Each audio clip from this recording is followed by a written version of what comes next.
Hi, my name's Lucinda Brown and I'm here to demonstrate how I begin to make one of the angels that my clients use when they come to make an angel workshop. So I'm going to adjust the camera angle now so that you can see what I'm doing, hopefully.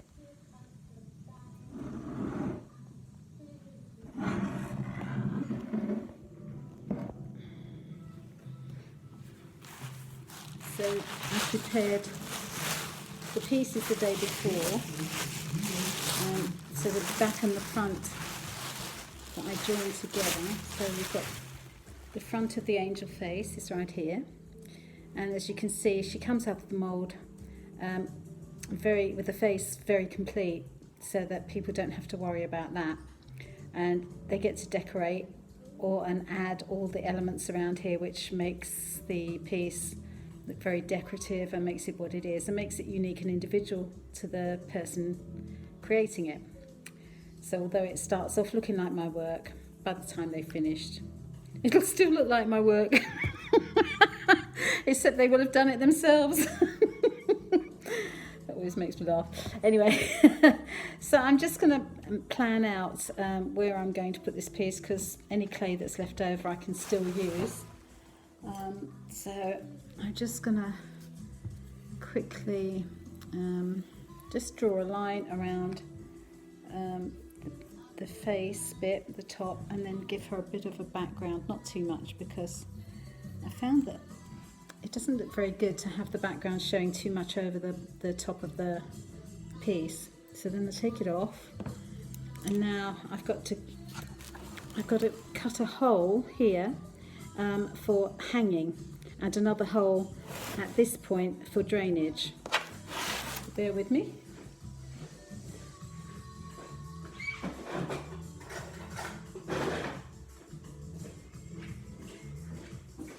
I've got a little pot of my favourite tools here as well. So that's the first thing. You cut a little hole. These are just cake cutters, brilliant things.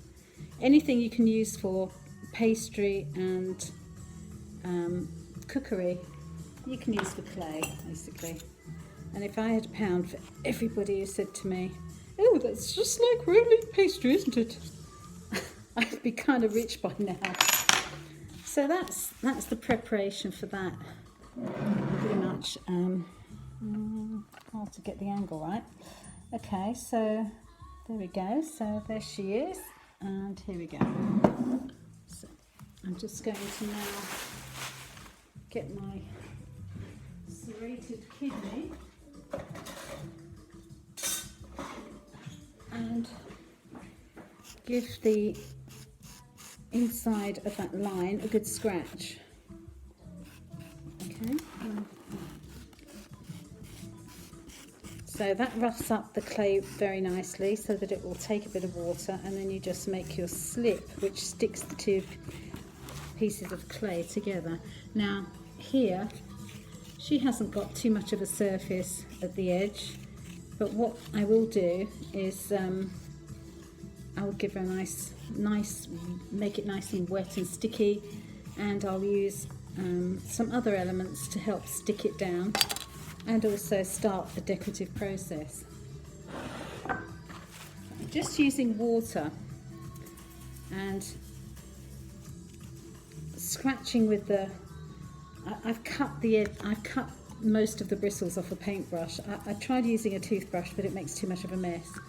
So a cut-off paintbrush is ideal. So if you've got any old paintbrushes, you can just cut most of the fuzz off the end. Fuzz? No, they're not fuzz. They're bristles, aren't they? Aha! So here we go. And you may have to do this a couple of times, because if the clay's in the right condition, it will just suck out all the moisture to begin with. We call this sort of leather hard. It's not quite leather hard, it's more like cheese hard here, but it's still firm enough to not make marks when I hold it like this. So this is great. I don't know can you see that? Okay, so here we go. So I'll just do this one. It's like a belt and braces approach. So just do another little bit of slipping and smashing the water into the grooves. The grooves have by now disappeared, so it doesn't matter. So then I press that down, and my favourite thing of all, so I don't like to use my fingers too much and make fingerprints. So my favourite thing of all is to get one of my very nicely textured volcanic stones and press down into the clay to join it. So no finger marks are really necessary, no pressure from the fingers. So and there we go, and she's all nicely done, so we can just brush off the excess moisture, and then you've got a nice clean area to cut.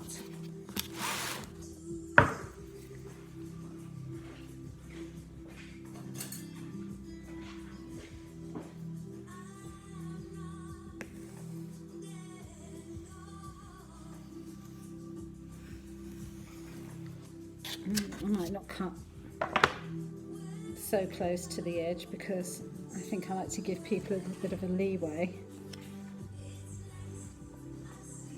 So I might not even use that. There we go. Nice piece of useful clay left over, which I can use for another project.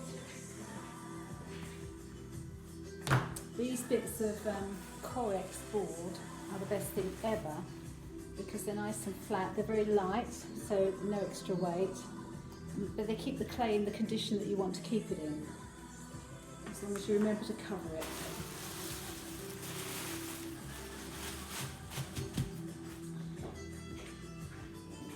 So there we go.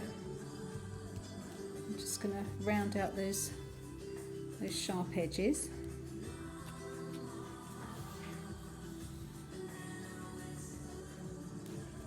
And then